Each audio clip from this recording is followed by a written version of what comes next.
कहानी की शुरुआत डॉक्टर एलिस को दिखाते हुए होती है, जो एक न्यूज चैनल पर रिपोर्टर को इंटरव्यू दे रही थी, जिसमें डॉक्टर एलिस बताती हैं कि हमने कैंसर का परमानेंट इलाज ढूंढ लिया है और उसको 10,000 कैंसर पेशेंट्स पर टेस्ट भी किया गया है, जिससे उन 10,000 पेशेंट्स का कैंसर ठीक हो गया है। इसके कुछ दिन बाद हम देखते हैं कि डॉक्टर रॉबर्ट अपनी वाइफ जोई और बेटी मार्ले के साथ कार से एयरपोर्ट की तरफ बड़ी तेजी से जा रहा होता है। और जब वो लोग एयरपोर्ट पहुँचते हैं तो देखते हैं कि शहर के सभी लोग एयरपोर्ट पर ही आ रहे थे, क्योंकि वो सभी इस शहर से बाहर निकलना चाहते थे। दरअसल डॉक्टर एलिस ने जिन 10,000 पेशेंट्स पर कैंसर की मेडिसिन इंजेक्ट की थी, कुछ दिन तक तो वो ठीक रहे, लेकिन फिर कैंसर मेडिसिन का उन पर गलत इफेक्ट पड़ने लगा और वो सभी वेम्पायर म्यूटेंट्स में बदलने लगे। उनकी स्किन इतनी ज्यादा सेंसिटिव थी कि जैसे ही वो सूरज की रोशनी में जाते थे तो जलकर मर जाते थे। इसीलिए उनको डार्क सीकर्स कहा जाने लगा, जो रात के समय में ही बाहर निकलकर इंसानों का शिकार करके उन्हें खाते थे। इसीलिए अब शहर के सभी लोग एयरपोर्ट पर जाकर इस शहर से बाहर निकलकर अपनी जान बचाना चाहते थे,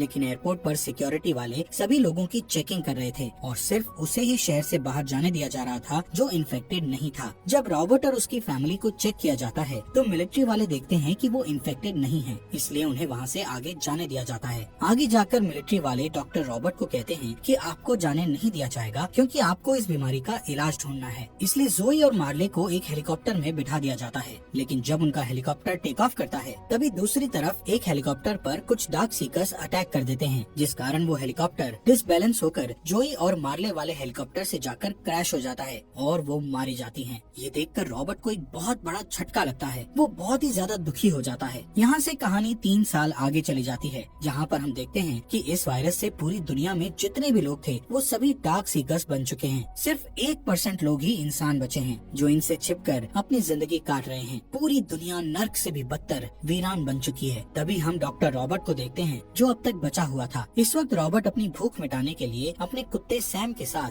कार से एक हिरण का शिकार कर रहा था। काफी मेहनत के बाद आखिरकार वो हिरण एक जगह पर खड़े होकर कुछ खाने लगता है। रॉबर्ट उस पर शूट करने ही वाला होता है कि तभी एक शेरनी उस हिरण पर अटैक कर देती है। उसी वक्त तो शेरनी का परिवार वहाँ आ जाता है। उसी टाइम रॉबर्ट की घड़ी का अलार्म बजने लगता है। रॉबर्ट देखता है कि सूरज ढलने वाला है और कुछ देर बाद अंधेरा छा जाएगा, जिससे सभी डार्क सीकर्स बाहर निकलकर शिकार करने लगेंगे। इसलिए वो अपने कुत्ते सैम के साथ अपने घर पर आ जाता है, जहाँ वो दोनों खाना खाकर अंधेरा होने से पहले अपने घर की सभी विंडोज और दरवाजों को अच्छे से लॉक करके घर की सभी लाइट्स बुझा देते हैं, जिससे कि डार्क सीकर्स को लगे कि वहाँ पर कोई भी नहीं है। इसके बाद रॉबर्ट अपने डॉग के साथ बाथटब में जाकर सो जाता है। वहीं कुछ देर बाद उन्हें डार्क सीकर्स की आवाजें आने लगती है, मतलब कि वो बाहर निकल चुके हैं।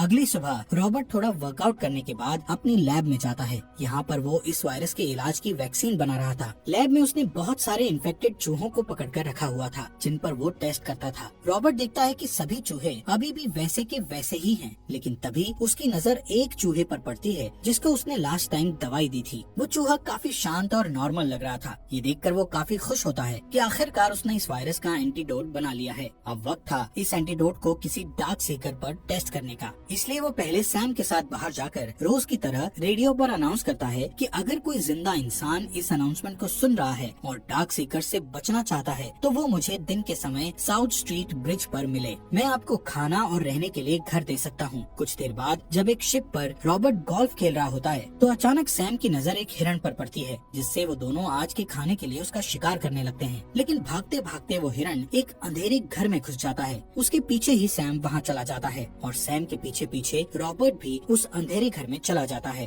रॉबर्ट के पास जो गन थी उस पर लाइट लगी हुई थी, जिससे वो सैम को एक टेबल के नीचे डरा हुआ सहमा सा बैठा देखता है। उसी वक्त रॉबर्ट को उसके पीछे खड़े एक डार्क सीकर की काफी डरावनी आवाज आती है, जो उस हिरण को ही खा रहा था। अब जैसे ही वो डार्क सीकर रॉबर्ट पर अटैक करने लगता है, तभी रॉबर्ट उसे गोलियों से भून डालता है और सैम के साथ वहाँ से तेजी से भागने लगता है। लेकिन गोलियों की आवाज से बाकी के डार्क सीकर्स को पता चल गया था, इसलिए वो उनको पकड़ने के लिए उनका पीछा करते हैं। एक डार्क सीकर रॉबर्ट पर कूद भी जाता है, लेकिन तभी रॉबर्ट और सैम एक विंडो से नीचे की तरफ बाहर कूद जाते हैं। बाहर आने पर उन डार्क सीकर्स की बॉडी सूरज की रोशनी से जल जाती है और वो मर जाते हैं। यहाँ पर टूटी हुई विंडो को देखते हुए रॉबर्ट के दिमाग में एक आइडिया आता है, क्योंकि उसे अपने एक्सपेरिमेंट के लिए एक डार्क सीकर की जरूरत थी। इसलिए वो सबसे पहले सैम को कार में ही रुकने के लिए कहकर एक रस्सी का फंदा बनाकर उस अंधेरे कमरे में फेंकता है। कुछ देर बाद एक डार्क सीकर उस फंदे में फंस जाता है, जो काफी चिल्ला रहा होता है। इसलिए रॉबर्ट उस डार्क सीकर पर जोर से अटैक करके उसे बेहोश कर देता है। तभी तभी अंधेरे वाले रूम से एक दूसरा डार्क सीकर खिड़की पर आकर रॉबर्ट पर गुस्से से चिल्लाने लगता है, मानो जैसे वो कह रहा हो कि इसे छोड़ दो। लेकिन रॉबर्ट वहाँ से उस डार्क सीकर को पकड़कर अपनी लैब में ले जाकर उसे वही लेटेस्ट टेस्ट वाली मेडिसिन को उसकी बॉडी में इंजेक्ट करता है। रॉबर्ट देखता है कि ये एक फीमेल डार्क सीकर है और इसकी बॉडी पर एक बटरफ्लाई का टैटू भी बना हुआ है। थोड़ी देर बाद रॉबर्ट देखता है कि इस दवाई के असर से इस फीमेल डार्क सीकर की धड़कन नॉर्मल हो गई है, जो कि पहले काफी तेज थी। ये देखकर रॉबर्ट के मन में एक उम्मीद जागती है कि अब ये फीमेल डार्क सीकर पूरी तरह से इंसान बन जाएगी। लेकिन तभी वो फीमेल डार्क सीकर उठकर रॉबर्ट पर अटैक करने की कोशिश करती है और वहीं बेहोश हो जाती है। ये देखकर रॉबर्ट की उम्मीद टूट जाती है। अगले दिन रॉबर्ट जब सैम के साथ अपने खाने के लिए शिकार पर निकला हुआ था तो रास्ते में वो एक स्टैचू को बाहर खड़े देखता है। उसे कुछ अजीब सा लगता है, इसलिए वो गुस्से में उस स्टैचू पर शूट करके उसे नीचे गिरा देता है, जिससे उस स्टैचू से पानी निकलने लगता है। ये देखने के लिए रॉबर्ट उस स्टैचू के पास जाकर उसे देखने लगता है, लेकिन तभी वो एक फंदे में फंस जाता है और ऊपर की तरफ लटक जाता है। लेकिन उसे सर में चोट लगने से वो बेहोश हो गया था। दरअसल ये फंदा उसी डार्क सीकर ने लगाया था जो रॉबर्ट पर उस दिन चिल्ला रहा था, जिस दिन रॉबर्ट ने उस फीमेल डार्क सीकर को पकड़ा था। शाम होते ही रॉबर्ट की घड़ी का अलार्म बजने से उसे होश आ जाता है। वो देखता है कि वो ऊपर लटका हुआ है और नीचे उसका कुत्ता सैम उस पर भौंक रहा है। रॉबर्ट ये भी नोटिस करता है कि अब अंधेरा होने वाला है, इसलिए वो जल्दी से अपनी जेब से चाकू निकालकर उस रस्सी को काटकर नीचे गिर जाता है। लेकिन इसी बीच उसका चाकू उसी के पैर में लग जाता है, जिससे उसे बहुत दर्द होता है। तभी उसे सामने अंधेरे में वही डार्क सीकर दिखाई देता है जिसने उसे अपने जाल में फंसाने के लिए ये फंदा लगाया था। उसके साथ उसके 2 म्यूटेंट कुत्ते भी थे जो कि इंतजार कर रहे थे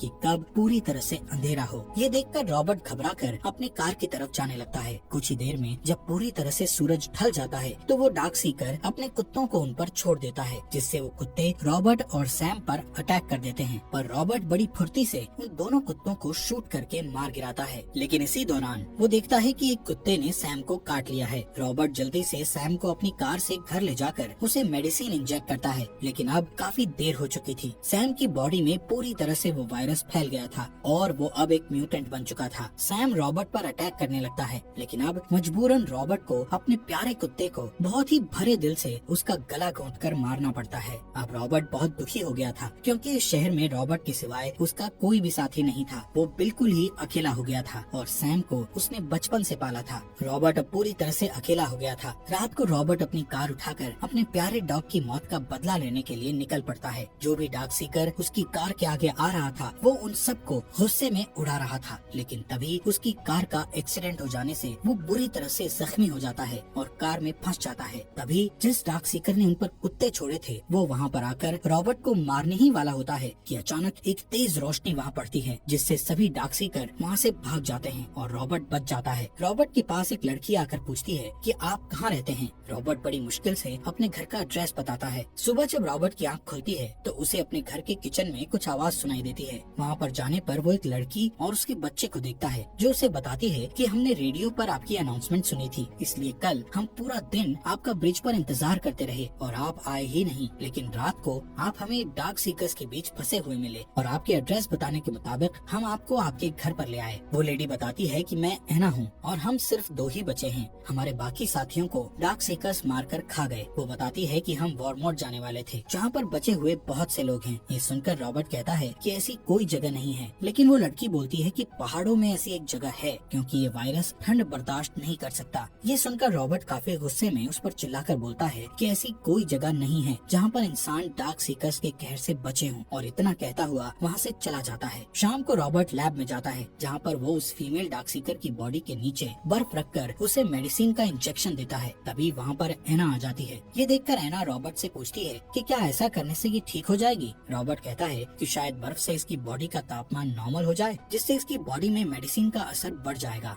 रात होते ही रॉबर्ट अपने घर की सभी विंडोज और डोर्स को लॉक कर देता है, लेकिन तभी उसे अपने घर के आसपास काफी सारे डार्क सीकर्स की आवाजें आने लगती है। वो एना से पूछता है कि तुम मुझे किस टाइम पर घर लेकर आई थी। एना बताती है कि सुबह होने ही वाली थी। ये सुनकर रॉबर्ट कहता है कि उन्होंने हमें ढूंढ लिया और वो हमारे घर की तरफ ही आ रहे हैं हमें खत्म करने। लेकिन रॉबर्ट ने उनसे निपटने के लिए पहले से ही अपने घर के आसपास बॉम्ब सेटअप किए होते हैं, जिन्हें वो एक एक करके ब्लास्ट कर देता है, जिससे काफी सारे डार्क सीकर्स मारे जाते हैं। लेकिन तादाद में ज्यादा होने की वजह से काफी सारे डार्क सीकर्स घर के अंदर घुसकर उन पर अटैक करने लगते हैं। रॉबर्ट भी उन्हें शूट कर रहा होता है, लेकिन वो अपनी जान बचाने के लिए लैब में चले जाते हैं। लैब में वो देखते हैं कि उस फीमेल डार्क सीकर पर उस मेडिसिन का असर होने लग गया था। वो ठीक हो रही थी, यानी उन्हें इस वायरस का क्योर मिल गया था। लेकिन तभी लैब में बहुत सारे डार्क सीकर्स तेजी से आने लगते हैं। ये देखकर रॉबर्ट जल्दी से लैब का बुलेट प्रूफ दरवाजा बंद कर देता है। रॉबर्ट उन सबको जोर जोर से चिल्लाकर बोलता है कि मैंने इलाज ढूंढ लिया है और मैं तुम सबको ठीक कर सकता हूँ। उसी वक्त वहाँ पर उन सब डार्क सीकर्स का बॉस आ जाता है और गुस्से में दरवाजे पर जोर जोर से टक्कर मारने लगता है, जिससे दरवाजे पर बटरफ्लाई का डिजाइन बन जाता है। इसके बाद वो बॉस डार्क सीकर अपने ब्लड से उस दरवाजे पर एक और बटरफ्लाई का निशान बनाता है। तभी रॉबर्ट को याद आता है कि ऐसा ही बटरफ्लाई का टैटू उस फीमेल डार्क सीकर की बॉडी पर है। रॉबर्ट समझ जाता है कि ये फीमेल डार्क सीकर दरअसल उन सभी डार्क सीकर्स के बॉस की पार्टनर है, जिसके लिए वो सभी